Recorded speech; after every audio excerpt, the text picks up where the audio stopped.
Hi, it's John Calvin again. The key to understanding my teachings is to remember the acronym TULIP. T stands for Tupac is still alive. U, Unicron is the most powerful of the Decepticons. L, lizard people have infiltrated the government. I, interdimensional travel is possible. P, Pokemon Snap is the best game for the Nintendo 64. No discussion.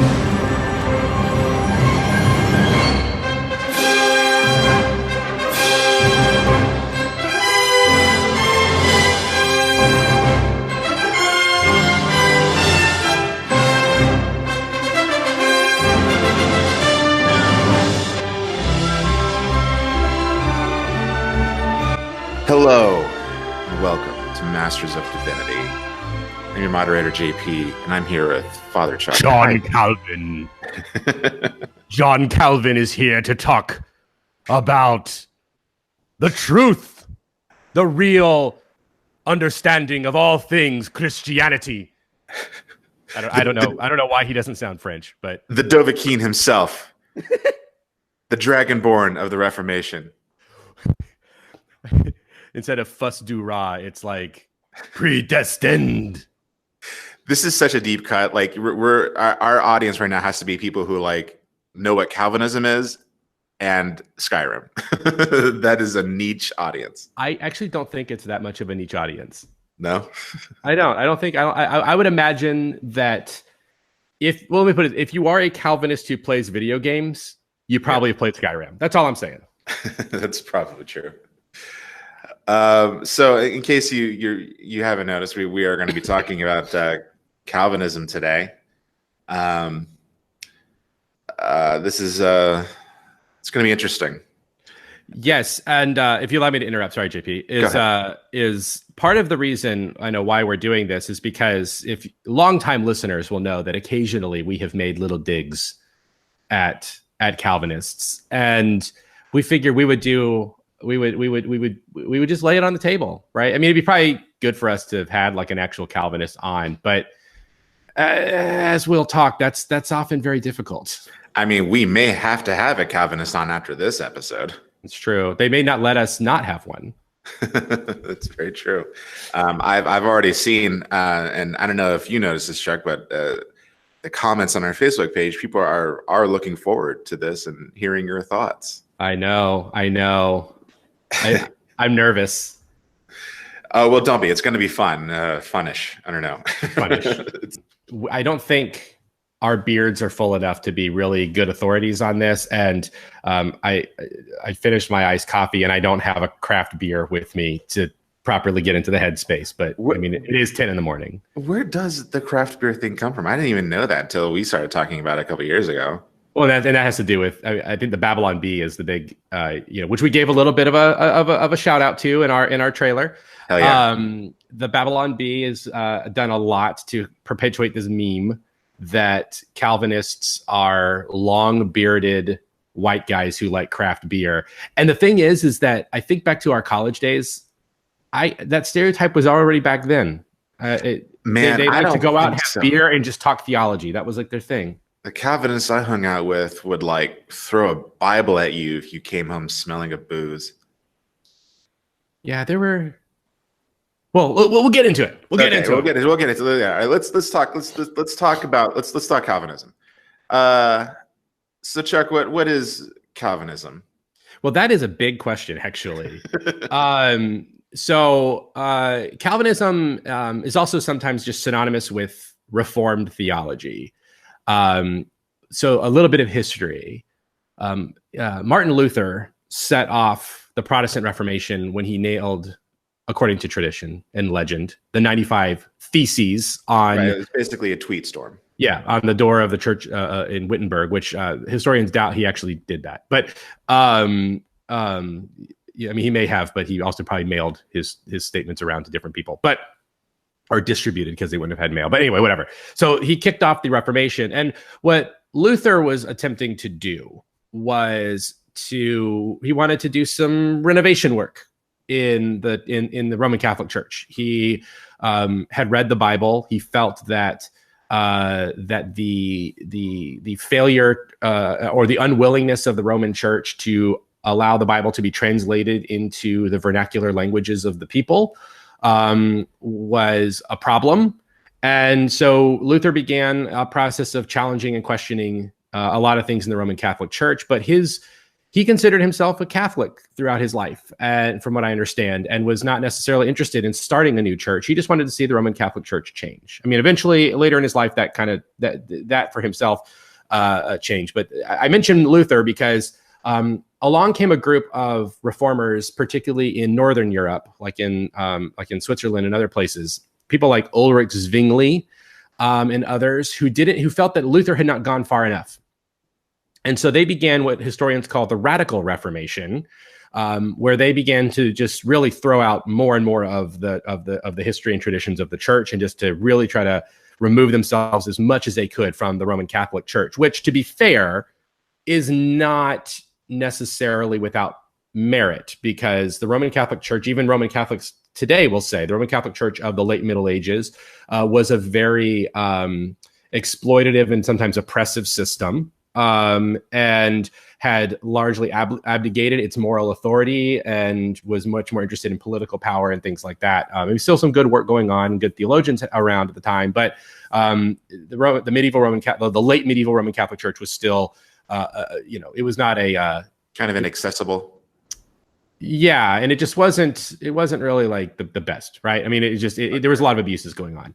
So that's what kind of touched off the Reformation mindset in Western Europe. So then the radical reformers, they feel the whole thing is tainted. The Roman Catholic Church is just beyond repair. They have, so their kind of mentality is, well, we've got to get back to the roots. Let's try to remove everything that is built up around the church. And they believe that they can sort of dig through all of this historical buildup to get to some kind of kernel of truth. And for them, it was the Bible. They felt that the Bible was the thing upon which the church was founded. And so we need to get back to the Bible and what the Bible, and they saw, and they added an innovative idea that they didn't realize was innovative, I don't think, but it was an innovative idea. And that is that the Bible was prescriptive rather than reflective of a theological tradition, that it was prescriptive of a theological tradition. So what does that mean? That basically the Bible is a rule book on how to be a Christian. The radical reformers took issue with the Roman Catholic Church's insistence that they were the ones who could interpret the Bible, that the church interpreted the Bible. They felt that that allowed for a very tyrannical mindset, and for which it did, and that's true. But what they did is they swung the pendulum in the other direction and sort of and basically removed the Bible from the context of a church tradition. As I read a little bit of Calvin's institutes in preparation for this, and one of the things that's interesting about the institutes of the Christian religion, when it talks about the Bible, is Calvin basically, he's making this argument that the Bible exists, that the Bible's authority exists independent of the church, and this is a very innovative idea for the time. Because the logic is pretty obvious. The church wrote the Bible or compiled the Bible. Therefore, right. They have the mindset of the Roman church was, because we wrote it and compiled it, we have the authority to interpret it. But the radical reformers want to make the claim that that's not the case, that if these words came from God, then they have a truth in and of themselves, independent of any kind of church authority, and do not need a church authority to interpret it. Now, again, we'll get into this a little bit more, because I'm mentioning this because Calvin then comes along later. He's not among that first crop of radical reformers. And what Calvin winds up doing is popularizing their stuff. Calvin was a lawyer. He was never ordained a minister. And he has background in law and the classics. And so he comes along. He's very taken by the Radical Reformation. And again, he writes the Institutes of the Christian Religion, which is like a 1,200-page tome written in French in order to popularize this theology, and largely to also to try to refute the Lutherans, who they felt the Lutherans weren't going far enough. They were still capitulating to Rome a little bit. And so this book is immensely popular throughout Northern Europe, and it winds up taking the Protestant Reformation to a whole different place. That then, of course, as we know from history, leads to a lot of violence. It leads to a lot of major societal upheaval and change. The Reformation is either the cause of or reflective of some radical shifts in even in general philosophy, but also in political thinking. You don't get to the democratic revolutions of Europe without the Reformation. Right. And this challenging of the status quo and conventional beliefs. So Calvin is popularizing this stuff that is just general Reformed theology. Later, it starts being called Calvinism, which Calvin himself in his lifetime hated. He just felt, no, it's Reformed theology. Like, don't stick my name on this. So that's the historic understanding of Calvinism. Okay. Then we get to how it's interpreted in different parts of the world, particularly in the English world, with the Westminster Confession of Faith. And that becomes a big thing. And then that leads to, that whole thing leads to the Synod of Dort, which gets further interpreted and simplified in the Western world. And then that sort of gets interpreted in, like, I think the 30s or something like that, with these scholars who give the acronym TULIP, which is the basis of what we call 5-point Calvinism, which again is pretty big. But now we get to this other weird place where now Calvinism is largely shorthand for conversations around whether or not people are predestined to damnation and salvation, the predestination conversation. So again, it's a big thing, and it's way more complicated than just that little issue, but that becomes the real big issue for people when they talk about Calvinism, sort of in our conventional contemporary understanding of the term. Right. Well, let's get into TULIP, if you don't mind. Sure. Let's talk about, what is TULIP? So TULIP is an acronym that refers to these 5 points of doctrine that are outlined in the Articles of Dort. I think that's what it's called, which is the summary of the Synod of Dort. Even though people argue that Dort doesn't do this, but anyway, I'm just trying to be fair to the Calvinists that will be listening to this episode, because I don't want to be dismissive. Right. Of course. But TULIP refers to was it total depravity? Tupac is alive. Tupac. Yeah, I think I saw John Calvin on the internet saying something about that. But no, so total depravity is the T in TULIP. The U refers to unconditional grace. The L refers to limited atonement. Wait, is it unconditional grace or unconditional election? Sorry, unconditional election. That's right. Limited atonement. And then the I is irresistible grace. And the P is the perseverance of the saints, which is also the title of a song off of the OC Supertones Strike Back album. Oh my gosh. I keep forgetting that there's a Calvinist ska band out there. Oh yeah. Oh yeah. Yep. Maybe they should be the Calvinists we have on next time. I would actually love that. I part of the inspiration of me telling you we should talk about this was while I was listening to that album the other day. That's amazing. Do you want to kind of quickly go over each one of these points and kind of just say real quick what each of them mean?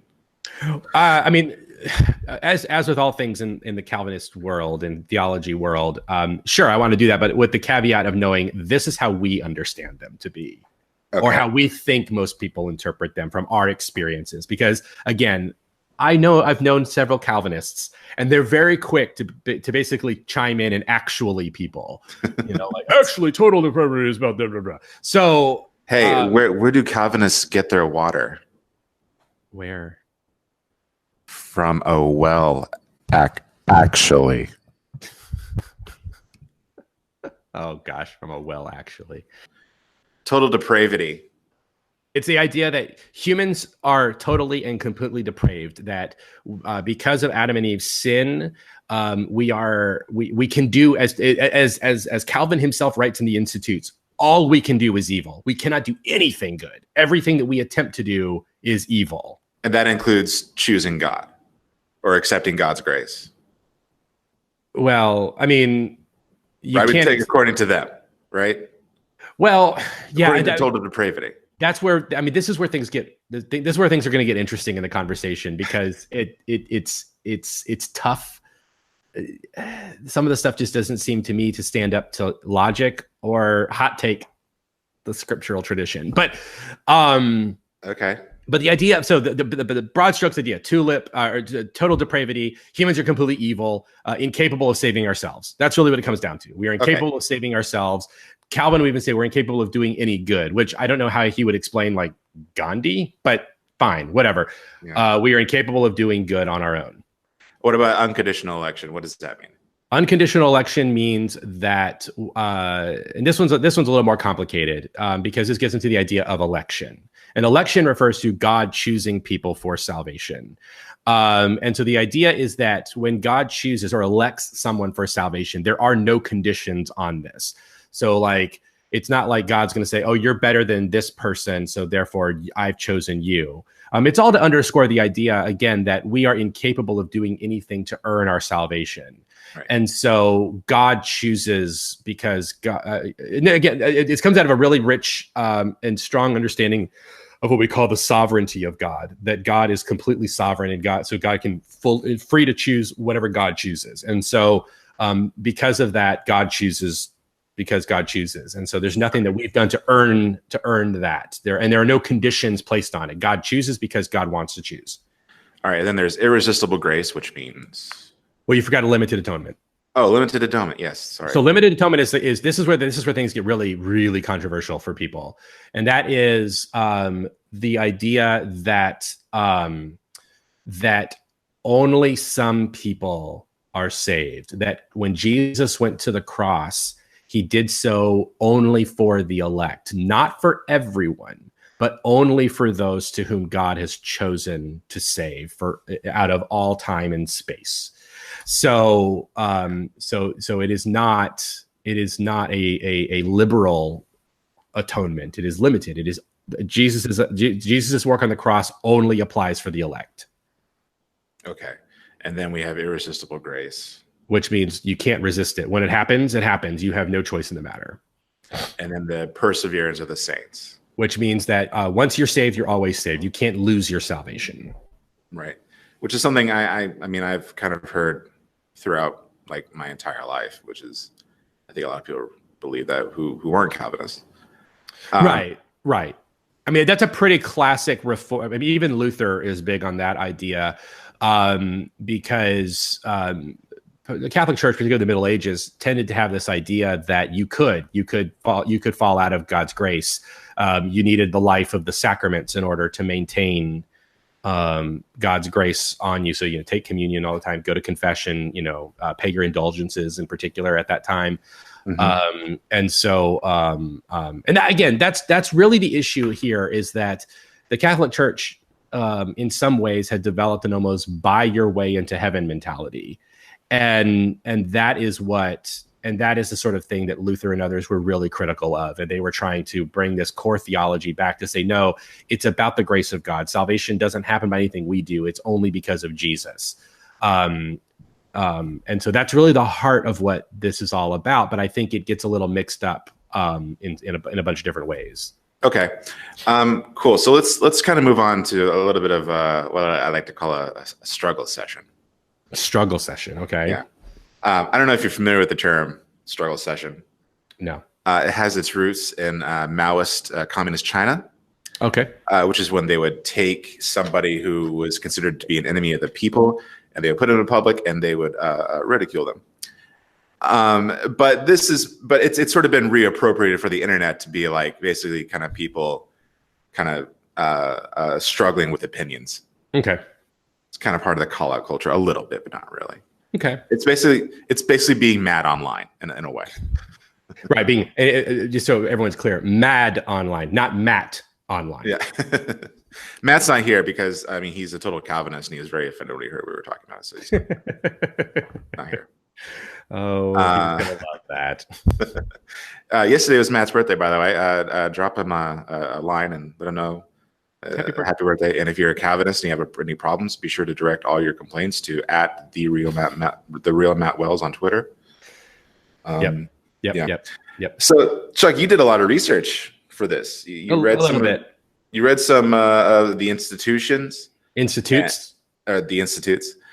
read the Westminster Dog Show. Nice.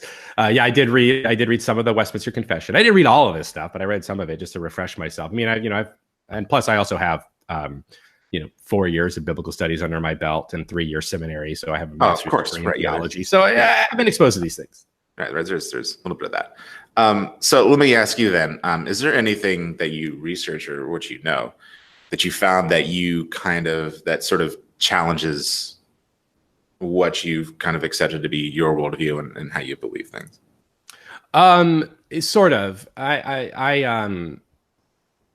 I know we're going to talk a little bit about our own experiences with this stuff, so I don't want to get too much into that right now. But it's hard for me to talk about this stuff without going there, because I grew up in a Baptist church that this stuff was going on about 10 years before the wider Southern Baptist Convention was dealing with like struggles with Calvinism. And again, in this case, Calvinism specifically referring to issues of predestination, which in case listeners are not clear, or viewers at this point are not clear on what you mean by the predestination piece. That's the part that is dealt with in the election and limited atonement and irresistible grace piece of TULIP, which is the idea that, and it's also defined as double predestination. In other words, God predestines some people. Predestines meaning from the beginning of time, God had a list of not only who was going to be born, but who was going to receive this grace. God sort of made a random, even Thanos-esque choice on who was going to get saved, and the other people were predestined to be vessels of wrath. In other words, they were created simply to be damned, and they have no say in the matter. And that's probably the most controversial piece about all of this. And so because that was a big thing that was going on in my late teenage years, I struggle with this theology a lot, because in my heart, I felt it didn't seem right, it didn't seem fair, and it did not seem reflective of the God of love. I mean, just thinking of John 3:16, right? Right. Yeah, of course.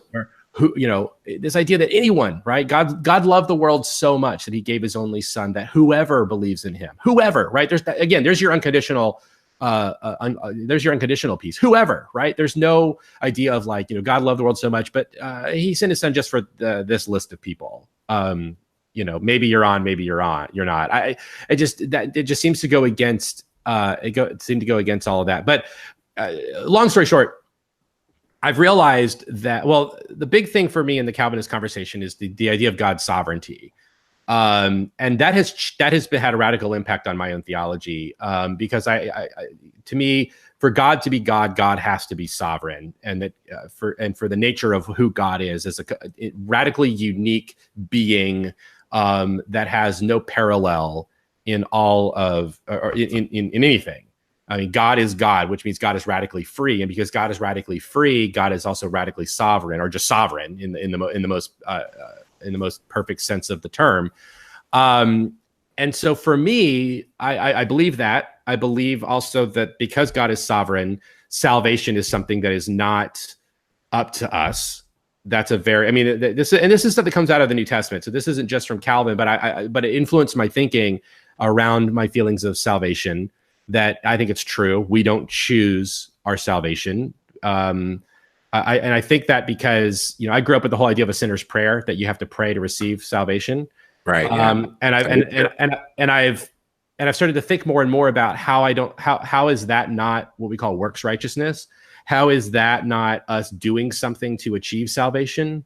Because it's effectively saying that Jesus's crucifixion is not sufficient. That the death on the cross and the resurrection from the tomb are not sufficient, because they're only applicable once you say the prayer. So therefore, like our needing to pray our needing to pray for our salvation is a necessary component in order to be saved. So to me, again, that's indicating that the cross is insufficient. So for me, the logical conclusion is that basically I agree with so much of what Calvinism, or what the Calvinist doctrine is around sovereignty and election and choice, but I think that it means that everyone is saved. That's interesting. I don't believe in a limited atonement. I think that salvation applies to everyone. I think God has elected everyone for salvation because I think that's the whole point of what Jesus came on earth to do. A bunch of Calvinists just exploded right now. I just want you to know that. So I have some things. I did some of my own research as well, and there are some verses that I kind of came across in my research that I think a lot of people use in this conversation about Calvinism, and one of them, and I think it's pretty interesting because this is something I never actually really considered. And there was a time when I really did dabble into Calvinism about 10 years ago. But when I left, I kind of just like blocked it all out. So like this is kind of like relearning things or a matter of days. But there is this whole idea about predestination versus free will it pretty much is like the one thing people argue about these days, right? Oh, totally. It's like the most controversial thing. It has torn up the Southern Baptist Convention in recent years. Really, that's interesting. Yeah, I could see why that would happen. But something that somebody raised in some of the research I did, a question they raised, that if free will doesn't truly exist, my free will, bro, and everything is predestined and foreordained, then when it comes to actually having faith, does that mean that God created the faith in you? Like, was faith given to you, or is it something that you, I don't know, chose? And so one of the verses that's brought up is Ephesians 2:8, and I used the English Standard Version. Oh, just good for you. Which says, "For by grace you have been saved through faith.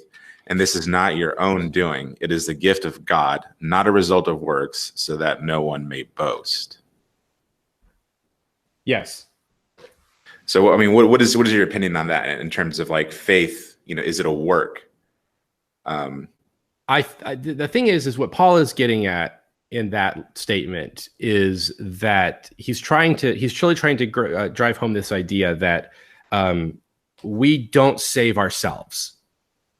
Okay. Like we don't, right? Like, and I mentioned this to you in our conversation, or in our sort of pre-gaming conversations, as we've been talking about this for this episode, is like, I think the really radical message of the Christian faith is that salvation has already happened. I mean, if you think about every religious tradition, most of them, if not all of them, give this idea that these are the steps you need to take to achieve salvation, right? Right. Follow these rules, do these things. Christianity is the only one, as far as I can tell, that makes this radical claim that, oh no, salvation's done. Like that part is taken care of. You are saved. Cool. Jesus did it. He rose again. Salvation has come to you. So now you live your life.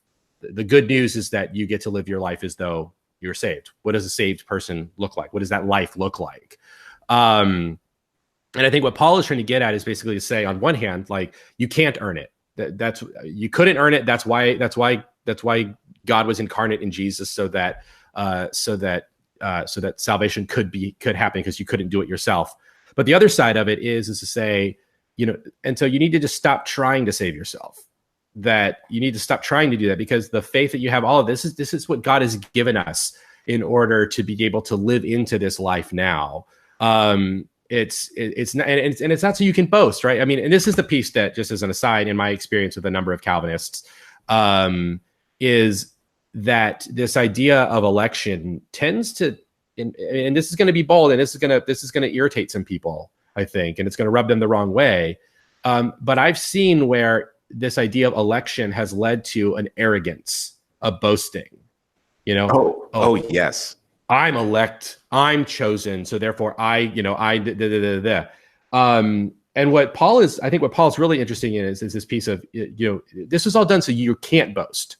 You can't say anything. Like, this was God's doing. And so you need to recognize this is God's doing, and just live your life in the realization of this, that God has done this.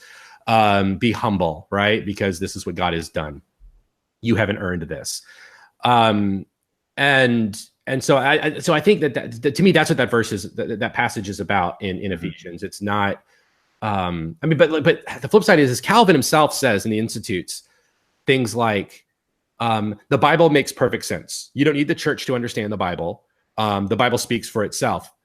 But if you can't understand the Bible, that's because the Holy Spirit isn't working in you in order for you to understand the Bible. Like, you can't understand the Bible unless the Holy Spirit is speaking to you.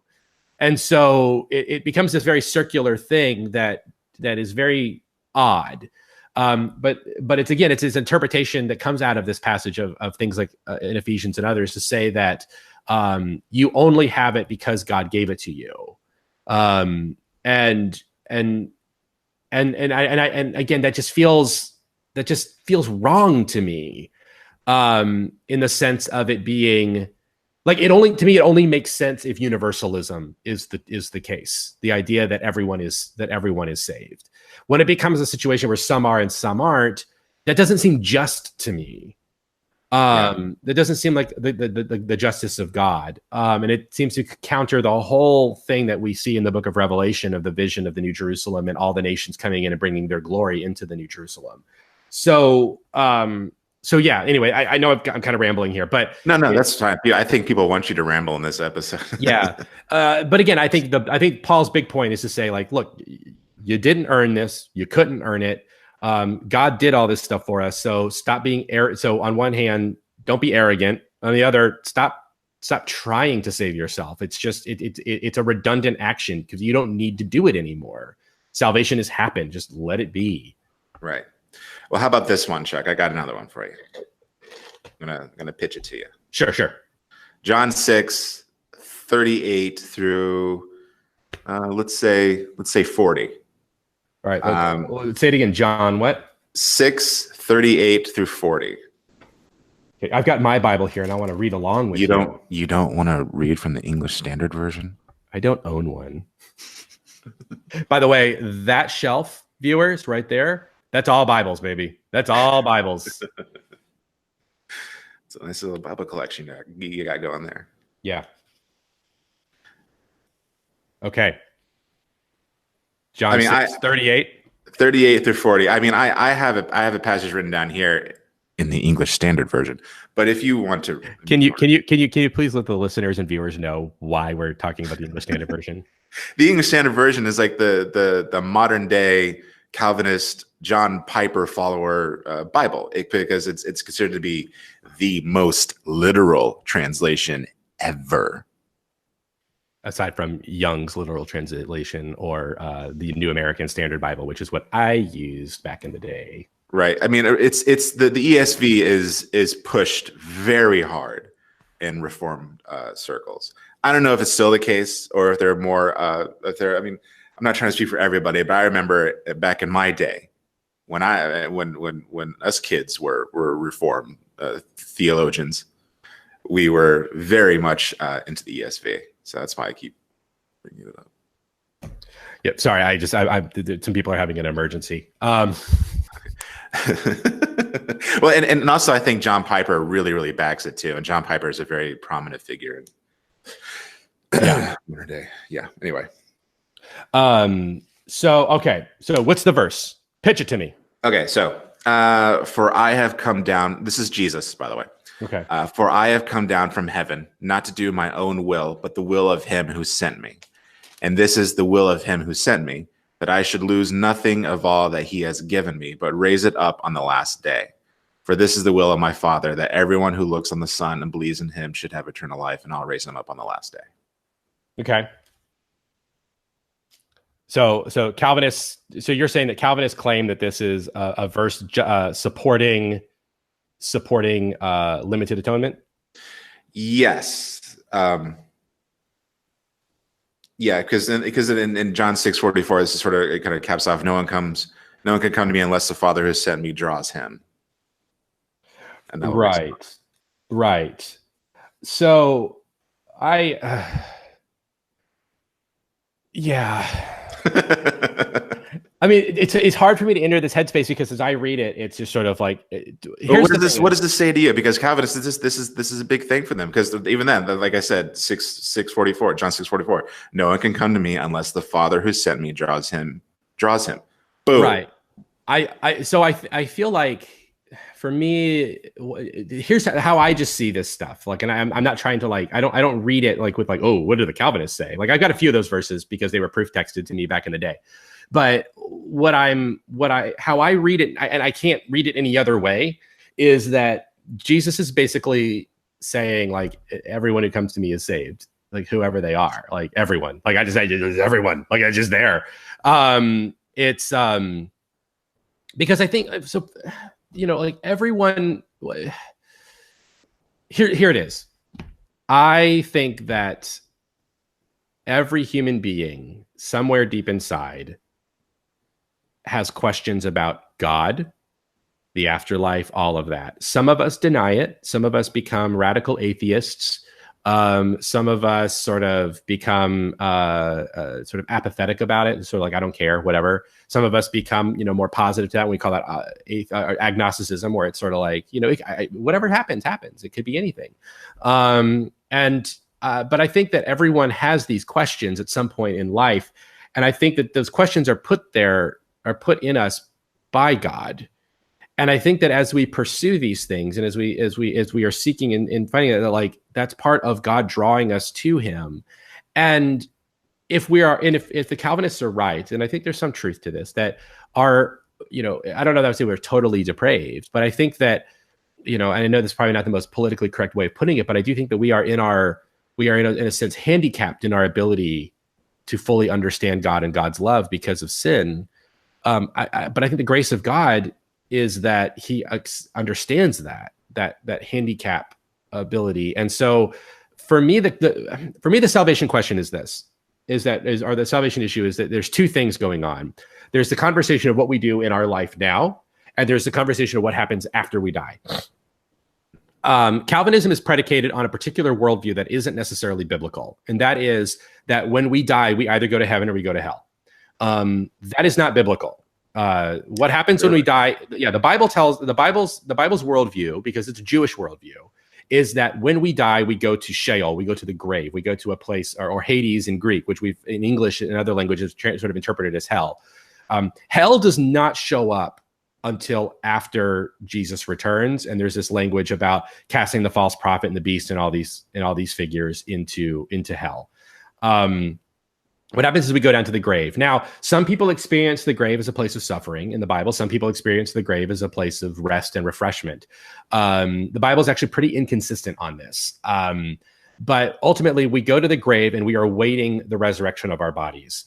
And to this day, and Islam has a similar idea, by the way. So to this day, you can go to Jerusalem. If you go to Jerusalem, you go and you see the eastern wall of Jerusalem that faces the Mount of Olives. The western slope of the Mount of Olives is a massive Jewish cemetery. And that's because in Judaism, they are waiting for the Messiah to return, because the Messiah will come over the Mount of Olives and he will enter that gate triumphantly into the city Jerusalem. And as he enters, the graves will open and those in those graves will rise up and join him. So people pay a ton of money to be able to be there so they can be the first to be resurrected when the Messiah returns. Christians still believe that.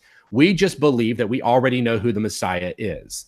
In Judaism, we still don't know who the Messiah is. We're waiting for the Messiah to be revealed. Christians say, no, we know who the Messiah is. We're just waiting for him to come back.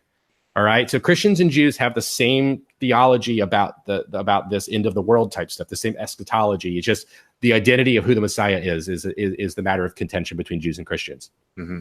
In Islam, it's the final imam, and there is a Muslim cemetery also. It is right up against the wall of Jerusalem. And they also believe similar thing. When the final imam makes an appearance, the graves will be open, and the Muslim, and Muslims will begin to be rising from their graves. These will be the first because the imam will be there. So I mention this because, this is our question of the afterlife is what happens after we die. Well, the issue of after we die, who gets into heaven, who doesn't, I think as Christians, we have to say that's completely up to Jesus. Jesus decides ultimately who gets in, who gets out. Jesus is the gatekeeper, right? And he even says this, I am the gate to the sheepfold. I decide who gets in and who gets out. So Jesus is the one who makes the call. That's the whole thing about sovereignty. Jesus being the sovereign Lord, he makes the decision. He gets to have that final say, all right? I tend to believe that final say is ultimately, eventually, everyone gets in. Maybe not immediately. Maybe some people have to go through a period of suffering, of figuring things out because of their own their own stuff. They themselves have chosen to put themselves in a place that's opposite God. But eventually, I think enough time, everyone gets in because everyone is converted. Jesus, as he says in John 14, everyone the Father gives me, I won't lose them. I don't lose anybody. I get them in. So that's the afterlife piece. Then the other question is, what do we do in our life now? How do we live the world now? And I think that's the piece where Christians can say, well, we get to tap into that life now. So everyone will eventually get into heaven. Some of us are granted the ability to, for whatever reason, we tap into it now. And so we, as Christians, we get to live a liberated life now, no longer trying to save ourselves, because we know that salvation has happened and that we know it's to come. Yeah. And so there are two conversations, but the problem is during the Reformation era, they collapsed all of this into one conversation, and it became about trying to secure one's eternal destiny in the here and the now. Do you think that, I feel like people sort of leave out, especially people who are Christian and study theology. I feel like historical context is left out when examining a lot of this. Maybe not so much scholars, but like I think about the times that this was, these thoughts were kind of being developed and stuff. It's like the 1500s, right? Yeah. We're still kind of around the era of like the divine rights of kings and stuff. Oh yeah, totally. So like, do you think like this idea of predestination and limited atonement and, only these few people are privileged and everyone else, meh. Do you think there is sort of a cultural context to that like this is a time when it's like your life was dependent on who, where, and which family you were born into and stuff? Yeah, I think I totally think that's the case. That and again, it's no coincidence, I think, that at the same time that these theologies are developing, we're seeing radical new political philosophies that are trying to move away from the idea of, noble bloodlines making all, calling all the shots. And so I think in some ways, right? I mean, it's the Reformation stuff was I can't say for sure that it was really strongly welcomed by the peasant class of the world, but I think the idea of saying that even though you're a peasant, you could be elect, you could be chosen by God, you have a divine right. I imagine that's a very big thing for people. But again, I think recognizing that there is a fundamental injustice in the world when everything is decided by people just because of who they are, because of the way they're born. I think that's what people are reacting against. They're reacting against the papal crown, while also reacting against these kings who are, you're totally up to the whims of whatever's going on with somebody who's your lord. They could be great and generous. They could also be oppressive jerks, and you have no say in the matter. So I think part of that conversation's happening, and part of that mentality is there, and they're taking that stuff for granted. But I also find it curious then, though, that they seem to also apply that same mentality to God, that God as Lord is seen as sort of like a medieval Lord who, again, we're under the whims of this being, and we have no say in the matter. He chooses some, he damns others. Now, I think that this is a bit my hot take on this, is I think that a lot of that idea is rooted in this intense hatred of Catholics and the Catholic Church. They need the Catholic Church to be bad guys. They need them to suffer and to be punished. And so this language comes in to do that, to say, these are the people who God is angry with, and they are going to be punished because of all their unjust practices. We see this same thing happening today, right? Bring up universalism. Because I've brought up universalism, I'm almost willing to bet that if there is a Calvinist who listens to this episode that takes umbrage with this, that we're gonna see Godwin's law, right? Universalism always brings, so Hitler gets into heaven? Yeah. Shouldn't we all rejoice that at the fact that someone as wicked as Hitler has the opportunity to be converted, that he could see the error of his ways, he could repent of his evil, and that he would have a conversion? I mean, should we rejoice in that? Because if Hitler can be converted, you and I are totally fine. Yeah, I think it's funny. Most people would probably go to Hitler, but I instantly go to Michael Eisner. So I don't. That's. But oh wow, but that's. Wow. He said that. JP said that. Just in case Disney is thinking about buying us or something. I don't know. I just think that I think that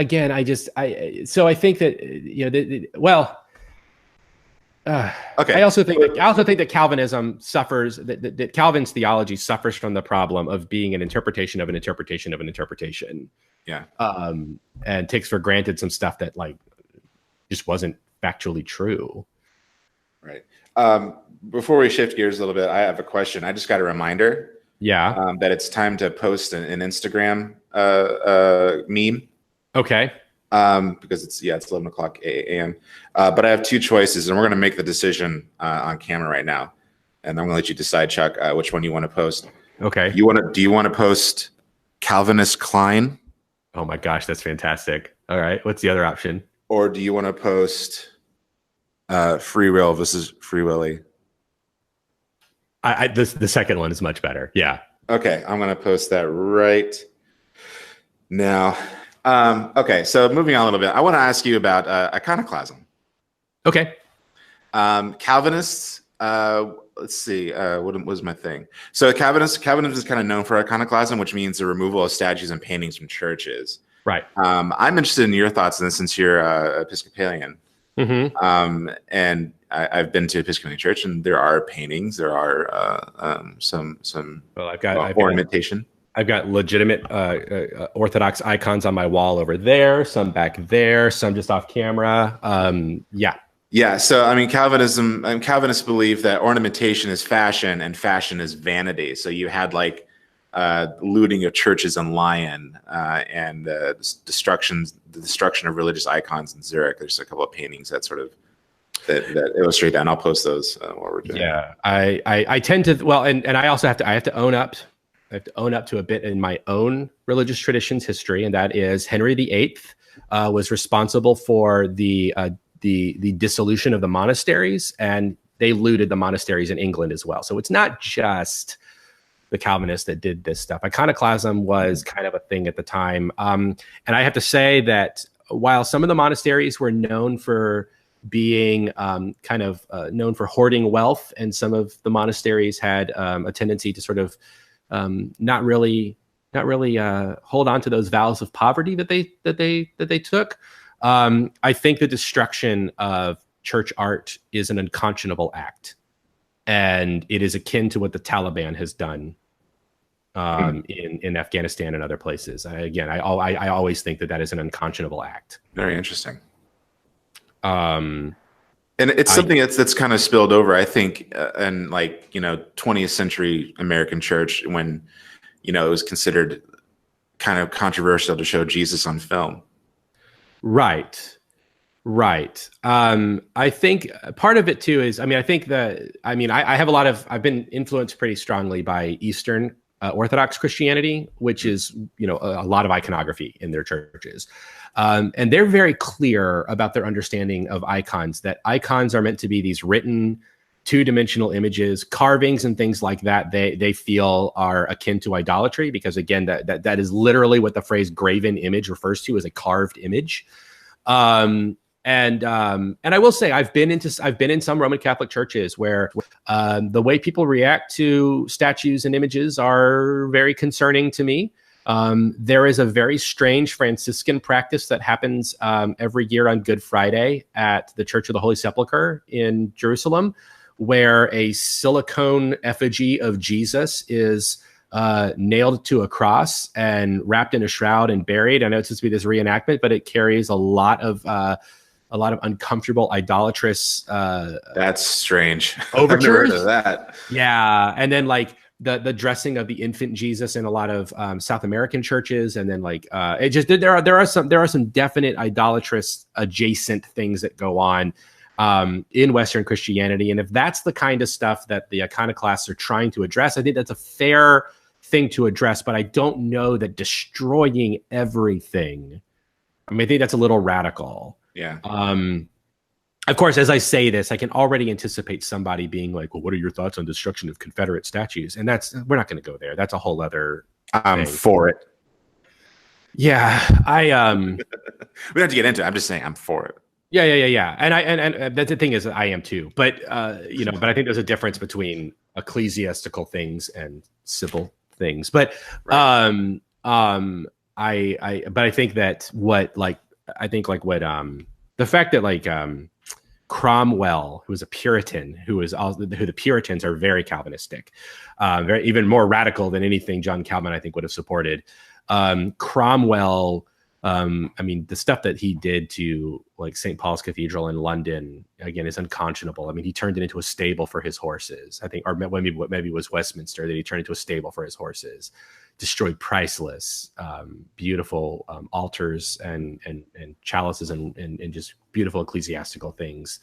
And also that has led to Presbyterian churches, which are Reformed, in a lot of cases, to be very austere in a way where they will condemn my kind of Christian practices as being idolatrous and vain, because we're pretty ornate in the church, and I think there's a place for that. And I think that the insistence that it is somehow demonic and evil is a problem. But right, yeah, I think there's sort of a, there's a difference between like being ornate and then just like downright like baroque. Right. That I think that you could afford some Marie Kondoing. Oh yeah. I mean, and that's the thing is I that's where I break with a lot of my fellow. I kind of fall into the Anglo-Catholic camp, the high church Anglo-Catholic camp in the Anglican Christian world. But for me, it's more about the ecclesiology and theology than it is the fussiness of the liturgy, which I feel a lot of times folks get too caught up in, is the fussiness of the liturgy. I think there's time and place for some of that stuff, but I don't know that it needs to be like every Sunday. Okay. So let me ask you, Chuck, how do you feel about people who look at all of these different theologies and say that like none of it matters? We all love Jesus and we all believe he died for us all. So who cares? Why does theology matter? Theology matters because I think the Calvinists implicitly understand this, even though they seem to, Calvin himself doesn't seem to acknowledge it, because Calvin makes a statement. This is what I love when I was reading the Institutes last night, is the Bible just makes plain sense. And if you don't understand it, it's because the Holy Spirit hasn't graced you with the ability to understand it. But here's my 1,200 plus page book on how to understand this stuff. And what I mean by that is that he wants to go and say that we don't need the church to understand this. We don't need the church to interpret it. But then he proceeds to say, well, here's my understanding of the church and how I think we should be interpreting and understanding this stuff. In other words, we need theological traditions. We need that because it's just what we've always done as people. And that we read and understand this stuff in a community. I mean, it's my problem. It's kind of my problem with the Gideon's ministry of just throwing Bibles in hotel rooms. Because I think it's a fundamental misunderstanding of what the book is, and it leads itself to people just picking up the book and thinking like, oh, well, I can read this and interpret it any way that I want, and that has led people down to some really scary stuff. I mean, the entire health and wealth prosperity gospel movement is rooted in this idea that like, oh, well, the Bible says this here. Well, yeah, but like for 2,000 years of Christian history, we've interpreted it and understood it over this way. You can't just show up one day and think that this is now the way it's supposed to be. Yeah. And I think that, that's why the theology is important, because it helps us, it gives us a heritage of understanding a rich tradition. And that being said, I think the Reformed perspective is important because they were willing to understand things and approach them differently. And I think they did offer some valid criticisms of the church of their time. And like I've said, I have some complicated relationship with this because as an Episcopalian, as an Anglican Christian, we do owe a huge debt to the Reformed tradition. And much of our theology is rooted in it. If you read the 39 Articles of Religion, they are very Calvinist in their approach. It strikes a balance between Calvinism and Lutheranism. A lot of people think that we're supposed to be a church that's down the middle between Reform or Protestant and Catholic, but that's not exactly it. For us, it's trying to hold in tension these two Reformed traditions, the Lutheran and the Calvinist traditions. And so there's a huge debt to it. And I think there's some value to it. But I think my understanding of a universal salvation is owed heavily to ideas that Calvin popularized and the reformers were big on. But I also think that we have to take this stuff within context, and we also have to be able to, engage with it and help people understand how to hold it in a sense of sobriety. Right. And I've had this discussion before, and I think the reason why theology is so important and in sort of exploring your own faith. And it's like what you said, that, it's like you have a problem with the Gideon Bible just being or something that people can interpret however they want. Bad theology could, and this is like an extreme case, but I mean, bad theology could probably lead to something like the Westboro Baptist Church. Oh, totally. Like they if you get right down to it, they'll tell you, oh yes, I do believe in Jesus. He will save you if you believe in him. And I believe that God loved the world. But also, America should be destroyed. Right. Which is what they believe. Right. Where was it going? Okay, so so yeah, that was sort of my ender for the struggle session. If unless there's something else you want to. Nope. Okay, so let's get into the nitty-gritty. Let's talk about our own personal experiences. Okay. Calvinism. I'd like to start off, if that's okay. That's totally fine. So you're the moderator, and in this, you are sovereign, and you get to do what you want to do because you are the sovereign moderator of the podcast. And I say, do whatever you want. You can come to my house whenever you want. Okay, so as I've mentioned in this episode, and probably in previous episodes, there was a time where I experimented with Calvinism. Dabbled, if you will. And it was a time after college. And it's interesting because it really was, I've gone through different kind of schools of theology and stuff throughout my life. And I think Calvinism was probably the last one that I went through before I was like, all right, I don't think I could do this anymore. But mostly in terms of like evangelicalism and stuff. Yeah.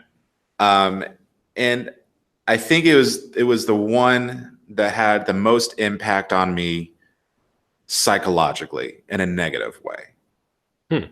And I think it was wrestling with that total depravity idea. Okay. Because there are people who really do take that to an extreme. That's not something that's just like taken lightly. They just kind of brush past. Oh yeah, we're all evil. Anyway, let's get back to it. I wrestled with that a lot, and it's like, so part of my worldview is that I'm a wicked, awful person. Yeah, and I just don't think that's how human beings should live. Right. And it was really affecting me because it's like, so like I can't do anything good in my life. Nothing I do, even though I can feel myself changing and becoming a better person. No, JP, you're not. And there were times when it's like I was having troubles in certain relationships. I'm not gonna get into like specifics because it's kind of personal. I would have these sort of like conflicts within certain relationships, and I would turn to my Calvinist friends, and I would say, this person is being a real jerk. I wish they would just be nicer. It's creating a wedge between us. And their responses were always in some form of, well, we're all terrible. Yeah. And I'm like, okay. It's like, no, but seriously, we're all terrible. We're all sinners. You're bad too, JP. I'm like, okay. And I mean, how do you think? And I'm just gonna let you guess, Chuck. That relationship issue that I was having. How do you think it turned out? With that kind of advice. Not good. Nothing. It just created a wedge further, and we drifted apart, and that was it. Yeah. So I don't think Calvinists are equipping people with how to grow and become a better person. I don't. Right. And that's I from mean, my own experience. Yeah, and I mean, again, I know that this is because again, people are there are a number of Calvinists, as I understand from my readings and just people I've interacted with, that take umbrage with even Tulip saying that that's an inaccurate reflection on what the Reformed doctrines are all about, and that even this idea of total depravity is a little stronger than maybe ought to be. But then again, I mean, Calvin himself in the Institutes is very strong on this, that we can do no good. I mean, he says that like everything we do is evil, right? Right. So what just really quick while you were talking, it made me think of I see this on the internet every now and then, the way that people respond to like taking a Myers-Briggs test. And they put their letters on their, on their profiles, like I do that a lot in Tinder, by the way. That's weird. Right. And it becomes almost like, oh, I've learned this about myself. So now that means I have to sort of conform myself to these letters. Yeah. And what these things mean, rather than just sort of like, oh, that's an enlightening thing about the kind of person that I am. Which is what Myers-Briggs is all about, is like, oh, interesting. That explains a lot, rather than, oh, now I have a label and I'm going to double down and now I'm going to make excuses for everything I do because the letters tell me that, oh, well, I'm just an introvert, or, oh, I'm just this, I think what happens is some Calvinists have done that with, well, I'm just totally depraved. And so are you. And that's why we just do bad things. We can't help it. We just do bad things. But grace of Jesus, right? Just grace of Jesus. We can get better and get past it because of God's grace. Like,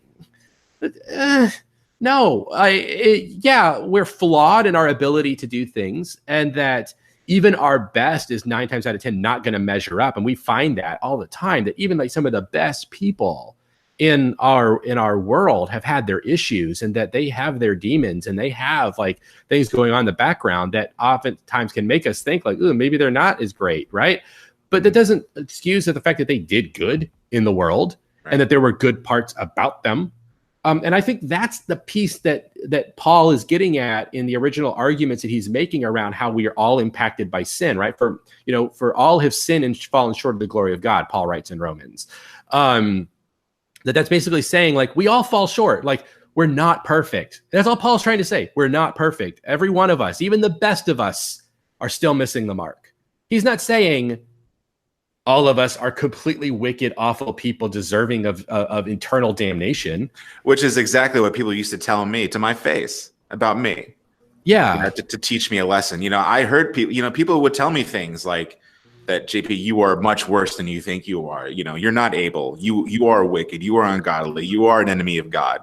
And and you being saved is the only thing that is the only good thing about you. How do you think that affects somebody psychologically? Well, I could become a greater person, but you're still an enemy of God, by the way. And to me, it just seems to go against entirely what the scriptural tradition is all about, in terms of the fact that, as an aside, they are now doing edging work outside my office. So you're going to hear that. Under attack by a TIE fighter, apparently. Yeah. Okay. So it goes against the scriptural tradition around the idea that. It's okay. We are capable of it just seems to me to think that sort of like God begrudgingly saves us. Yeah. Yeah. Not that like, oh, I created you and I take this great delight in you because I made you, and you are capable of just I created you with so much capacity, and you did this stupid thing, and the stupid thing has led you to do a lot of other stupid things. But, I just want to make it possible for you to do less stupid things, because I want you to be able to live fully into this life that I created you for, in this world that I created you for, because there's just this intense amount of beauty that I've given you, and you deny it all the time because you just do stupid stuff. Like, so here's how you do less stupid stuff. That to me is what the good news is all about. It's not about, like, I mean, tell me how it's good news to say, hey, you know what? God hates you. It's not good news. Good news, everybody. God hates you. And the whole approach is like, it's not just good news. There's good news, but there's also some bad news, by the way. Yeah, it's the good news is actually God loves you very, very much. There is some bad news. The bad news is that you have a tendency to do things that are not good, but that's pretty obvious, right? Everyone can look around and say, yeah, we humans do bad things all the time. Right. I mean, I just, this idea that it's bad. I mean, the idea of recognizing that we are capable, every single one of us are truly capable of great acts of evil, I think is true. And I think that's an important thing. That I don't think that, like, I think the thing that leads people to be murderers and all of that, I think that's in me, just like it's in you and everyone else. I think that's what Jesus is getting at in the Sermon on the Mount, where he's saying, like, oh, just because you didn't murder someone doesn't mean you don't have those impulses in you. If you hate somebody, guess what? Like, you've got those impulses in you. Like, it's in there. Right. But I don't think that means that because Hitler tried to kill all the Jews, that somehow, like, I am also equally guilty of that type of thing. Yeah. You know what I mean? Like, I don't know. I just don't think that it works that way. And I don't think that, I mean, I just think, again, Jesus is trying to get us to understand that, you know, we do fall short, we mess up, but it's okay. The grace of God is there to make up for that. And that's what I'm here for. I'm here to show you that God is gracious, that in spite of the fact that you as a species do these horrible things and are capable, it's okay. The grace makes up for it. Yeah. And I'm just thinking, you know, like I said, I think of the psychological ramifications of it. And that's that kind of thinking, if it's part of your worldview, it's gonna hurt you and it's gonna hurt people around you. And Yeah. it's kind of a form of like I follow this YouTuber. She coined this term masochistic epistemology to describe incels. Basically, whatever hurts is true. Right. Which is, I think, something you know, you don't even have to be a Christian to kind of adhere to that. I think a lot of non-Christians do too. Mm-hmm. But whatever hurts is true. And you know, I apply that to some other experiences I had with, you know, Calvinist friends. I would take them to a church that I discovered. Well, in LA, I discovered a really nice church, and I took some friends who were visiting. A few of them were considered Reformed, and I took them, and I was like, "Oh, so what you think?" And it was like, "Oh, he was wrong about everything. Like, everything was wrong." And it was just like, thanks. I don't know. I mean, you know, Jesus says that they will know us by our love, Right. and you know, when you talk to people. I mean, we posted the trailer for this thing, and within that same night, we had people like, "Well, I can't wait to hear what Father Chuck says about this." What does that tell you, man, about these people, about this belief that everyone except for them is like, yeah, those guys are.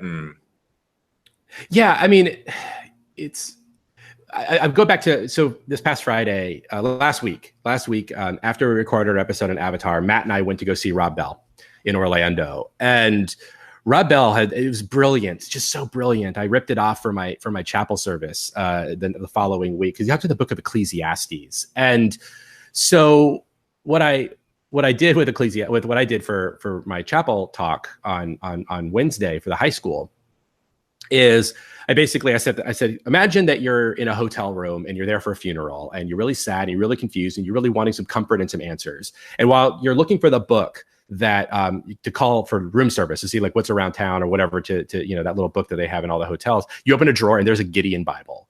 And so you think, oh, you know, this is the book that's supposed to give people answers and comfort. Let me open this book. And you open it to the middle, because that's what we do as people. We always, when we pick up a book that's unfamiliar, we always, for some reason, open it right to the middle, because, I don't know, we like symmetry. But it just so happens that right in the middle of a Gideon New Testament is the book of Ecclesiastes. And so let's say you open it to the first chapter of Ecclesiastes. The book opens with the words, "Everything is pointless."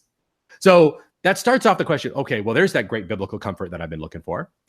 And Rob Bell talks about this. He says, well, that word pointless is actually in Hebrew the word for mist or vapor. And what he's really, what the teacher, the author of the book, is getting at is that everything fades. Everything is temporary. Everything is going away. And the author goes on and on about how really awful the world is and how it just seems unjust and uncertain. And you know, says things like, you know, I see righteous people die when they're young, but then I see wicked people live until they're really old. Like, why is it that it seems like people think they can follow the rules and then it doesn't work out for them, while people who break all the rules seem to thrive in life? Like, what is, you know, this seems just empty. And again, it's just this puff of wind. It's just this emptiness. And it just seems like, and so what Rob Bell does with this is to say that this is effectively a type of wisdom that allows us to confront the cynical mind that the Senate can say, well, how terrible the world is, how terrible we all are. You're awful, right? Even this Calvinist idea, you are totally depraved. And the author of Ecclesiastes says, yeah, I know that. And actually, it's worse than you even think it is. Like, it goes even deeper because it's way more random than we want to expect. But the ultimate thing of it is and it addresses this question. You pointed out how awful the world is. Okay, well, then what? What's next? That's what Rob Bell said. And then what? We can complain about everything. Okay, once you point out how awful everything is, what are you going to do about it? What comes next? And I think this is the thing that happens with a lot of people within this theological mindset, is that we can point out everything's wicked. Here's the magic code. We're totally depraved. Everything is bad. Everyone is completely wicked in the eyes of God. Okay, sure, you can say that. We're all messed up. Sure, that's true. I think we can all agree on that. We all make mistakes. We're all kind of messed up. And then what? How is that good news? You just pointed out that people are terrible. We already know that. We already know the world is terrible. I mean, we can just look at the fact that what is it, like 20,000 children have been ripped from their parents at the southern border. Like, we know things are pretty bad out there. And so what are we going to, so what next? Great. You've done that. For me, it goes to the next question. How is this good news? Where's the good news in this? Where's the gospel piece in this? And I think it's, like what Rob Bell says, and he interprets the author of Ecclesiastes as saying, what we have to do is learn to enjoy the world in those moments of joy when they're here, because they're fleeting, and we have to make the most of them while we have them, while recognizing that those times of sadness, those are also going to fade away. Those times of uncertainty, those are going to fade away, because everything is a season. Everything changes. Everything is here, and then it's gone. And so when we have those moments of joy and beauty, grab those, hold on to those, focus on those, eat, drink, be merry. Those are immediate, simple things that we have in front of us, because they come. And when they come, just gravitate to them.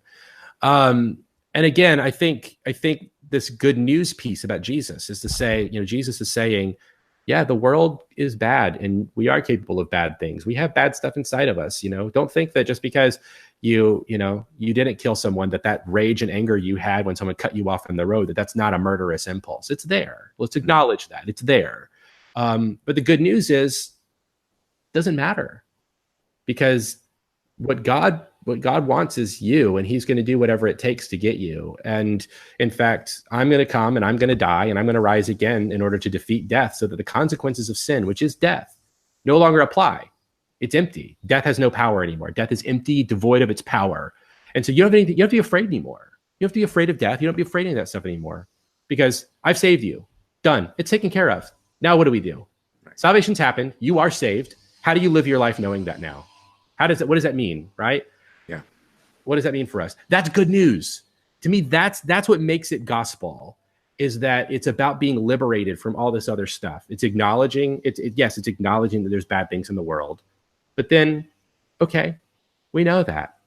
And now we're being told, but it doesn't really matter that much, that we can tap into something now that allows us to feel liberated and free. And so I think, like, when you get to the psychology piece, how does that affect us psychologically, JP? How is that, to me, that's a pretty fundamentally positive way of looking at the universe, of saying it gives a person a chance to grow, to think that they are accomplishing something, which is something that's important.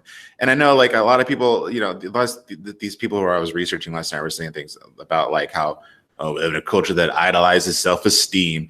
I'm like, of course you would think that. But yeah, it like I said, it allows someone to grow. And like, one of the reasons why I became so sick of that belief is, like, I was growing. I was becoming a better person. I was doing good things.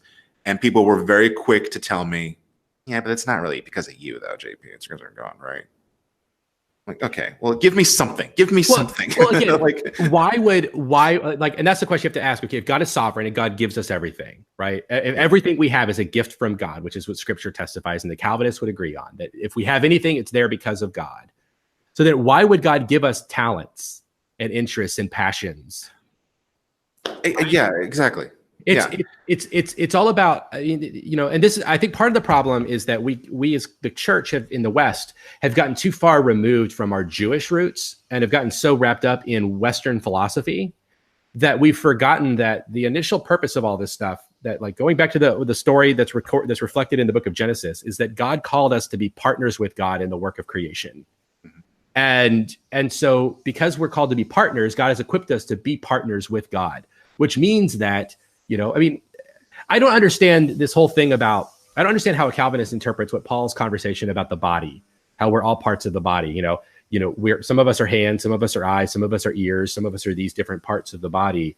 How that works in a Calvinist framework, because God has uniquely gifted us in order to be together and to be this one body. And so to then say, well, it's like, it's not me, but it's just Christ working in me. Like, that's to deny what God has given you. Like, I think Jesus is started listening to this stuff and being like, no, you guys, you're missing the point. Like, God gave you this stuff for you to use it. It's not for you to then sort of pass the buck and act like it's not yours. Like, no, I gave it to you. I want you to enjoy it. I mean, that to me, it would be like, I got a PlayStation 3 years ago for Christmas, right? As a Christmas present. That's a gift given to me by my mom. That's for me to be like, well, that's not my PlayStation. That's my mom's PlayStation. It's only there because of my mom. Like, and so like, hey mom, I'll call you up on the phone. How do you want me to use the PlayStation? Is it okay? I mean, I would like to play Metal Gear Solid, but I don't know if that's okay. Is that the right thing to do? Right? Like, no, like the gift was given, so you use it. And not to sit there and say like, oh, well, it's not mine. This is my mom playing through me. Like, no. Right. That's a fundamental misunderstanding of what gift giving is all about. And like, I could go on and on with this stuff. Yeah. Well, let me just say something. And I think I want to say this, but just an aside, do you want to talk about your personal experience with Calvinism? Yes, I do. Okay. Well, okay. Then let's shift gears. I can save this to the end and I'll get your thoughts on it. So Chuck, tell me about your personal experience with Calvinism now that I've talked about mine. Yeah. I mean, I'll keep it short. Because I already talked a little bit about it. My personal experience with Calvinism was that in the early 2000s, this sort of entered into my church that I grew up in, and there were camps that were really quickly formed around this, and a lot of my friends used to pull me aside and they basically try to convert me to this. Basically, like, I've seen the truth, now you need to know about it too. And I always bristled up against it to say, like, this doesn't seem right. It just doesn't seem right to me. The predestination to salvation thing, that's never really bothered me. It's the predestination to hell piece that has always concerned me. Like, you mean to tell me that God created people just to send them to hell? That just doesn't seem right to me. And that they have no say in the matter. They have that just doesn't seem like a just and loving God to me.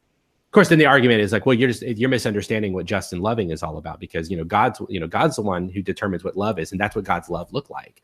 But it just doesn't seem to be true to the scriptural tradition, to the idea that God loves everybody. So anyway, I spent a long time reading passages, studying. And in fact, I think, if anything, it was me arguing with my Calvinist friends that led me into learning things about historical criticism, the context of scripture, the context of language, the traditions of interpretation. And I think me being an Episcopalian is largely rooted in these initial conversations, because it set me on a path of reading and studying the traditions and of the scriptures and the church that brought me to where I am today.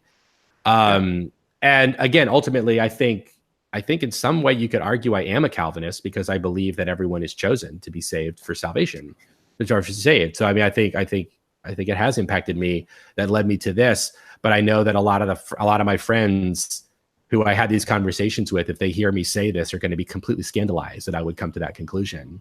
Yeah. But I just as an aside, we were talking a little bit about our culture, and I think Calvinism is indirectly impacted us as people, because American philosophy and social philosophy is always going to be rooted in Puritanism, because that's largely what we were founded under, is Puritan and then later deist understandings of the world. The Reformed mindset is key to our political philosophy.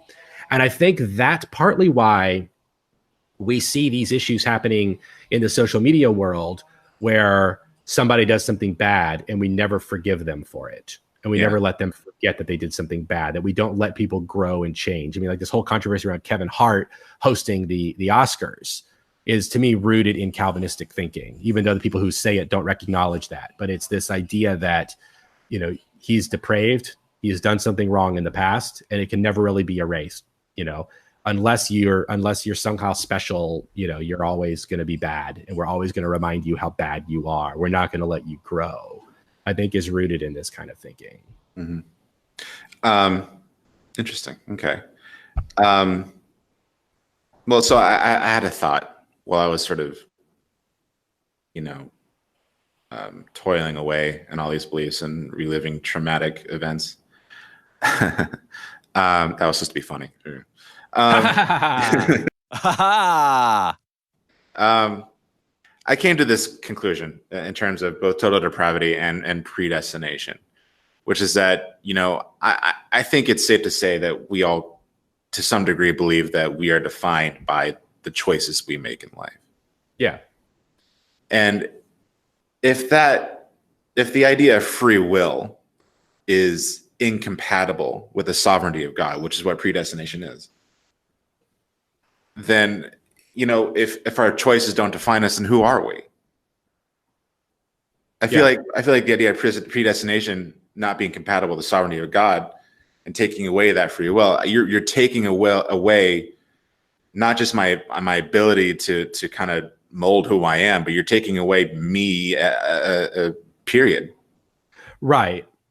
And I think that's sort of what was happening to me. I was losing who I was when I was kind of digging further into it. And another thing I want to kind of point out, the reason why I stopped doing it is because I got so burnt out trying to figure out what is the most literal way to interpret this, because it kind of felt like that was sort of the key to understanding God in terms of through Calvinism. Right, which is a fundamental misunderstanding of the Bible. Right, but like I said, and I think it's just like there is a sense of stripping away of an identity when you take away free will.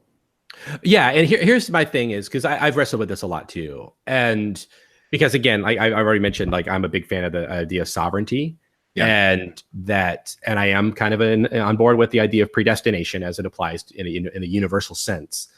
But the way that I think about it is that ultimately, probably the biggest impact on my thinking on this stuff would be C.S. Lewis and his book, The Great Divorce, which is a book about people in the afterlife given an opportunity to go to the threshold of heaven and being confronted with whether or not to continue or not, and the ways in which a lot of our own selfish thinking keeps us from accepting what God wants for us. C.S. Lewis had this belief, and he didn't get it. This isn't original to him. He got it from other people. But he had this belief that, and it's talked about, I think, in the book, The Abolition of Man, but it could be in Miracles. I can't remember which book of his, but it's the idea that rebellious to the end, the gates of hell are locked from the inside, that hell is a state of being we put ourselves in. What I understand about this is, I think that that's true. I think that that hell is a state of being that we place ourselves in, but that God is ever patient and always provides a way out. The scriptural the tradition is that Jesus descended to the grave, and that Jesus is there preaching liberation to those in the grave. And so I think that Jesus is present in that place, always offering a way out to people. The problem is it takes people a long time to get there. But the ultimate piece is that the truth and power of the idea, once we see it and experience, we realize, you can't do anything else. Like, sometimes just truth is truth and it's unavoidable. Just some of us take a little longer getting to that path than others. Right. And so what I think is, basically I say all that because it's complicated, but basically sort of the ending of the story is already written for all of us. But the path to how we get to that ending is different and allows us to have a unique experience there. And I think what happens a lot of times in this predestination conversations is that we see that the path is equal distant for everyone, that everyone takes the same path. But I don't think everyone takes the same path. I think some people take long, meandering paths. Mm-hmm. And so the choices that we make on that path and along the way, eventually they will lead us the same way. But that doesn't deny who we are in our journey to get there. Right. And so to me, that's where the balance of predestination and free will comes in, is that we are freely allowed to take whatever path that we're going to take that leads us to the same destination. Well, I think that's a good place to end it. It's a long episode. This new format we're using, Google Hangouts, it doesn't have like a timer but I'm just like, I think we've been doing this for about 2 hours now. Somewhere in the neighborhood of like an hour and 45 minutes. Okay. All right. Yeah. Still, good episode though. I think people are going to really like it. I think they're going to really respond to it. Wow. That was something.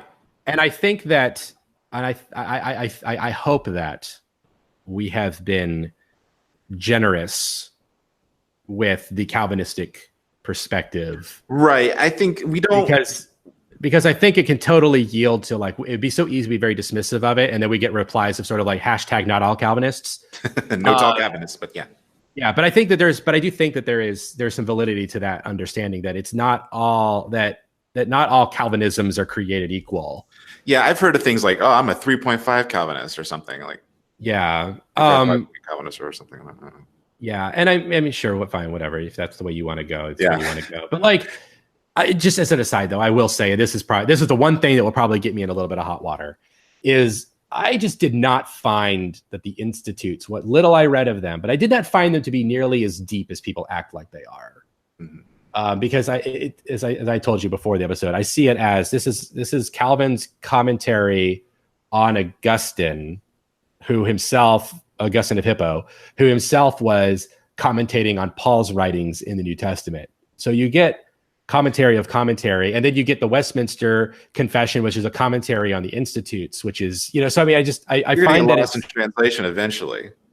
Yeah, and I think it kind of happened with Augustine. I mean, to be fair, but I like Augustine, but he has been also responsible for a lot of problems because the whole concept of original sin, as we tend to understand it, which gave way to the total depravity stuff, comes from him. And in fact, a lot of the Eastern theologians who were contemporaries of Augustine have condemned Augustine basically as a heretic for his views on original sin. Right. But that could be a whole other conversation. Well, okay. So I think that's a good place to leave off. I just want to say, Chuck, thank you so much for doing the research that you did and being able to explain everything and talk about everything. And I hope that I did. And I hope I did in a way that is authentic. Right. I just want to make sure that I didn't, I don't want to be like, oh, I didn't read anything about Calvin, but here's my feelings about Calvin, And we're pretty conscious about the fact that, no one's here to sort of represent the whole belief that this is basically based on our own experiences and our own opinions and our own research. Right. And our own experience also of what sort of the conventional understanding of what Calvinism is, which is largely rooted in this discussion around predestination and depravity and things like that, which itself, I mean, again, like I think the jury's out whether or not Calvin himself would be considered a Calvinist if we were to meet him. Which I guess that's kind of like the point of the meme that we posted the other day, right? But yeah. Yeah. Well, great. Okay. So again, Father Chuck, thank you so much for you're welcome. For everything. And I want to thank our audience. Again, if you have any problems at all with what has been said during this episode, you take any issue or take umbrage with anything we're saying, please direct all your complaints to @RealMattWells at Twitter.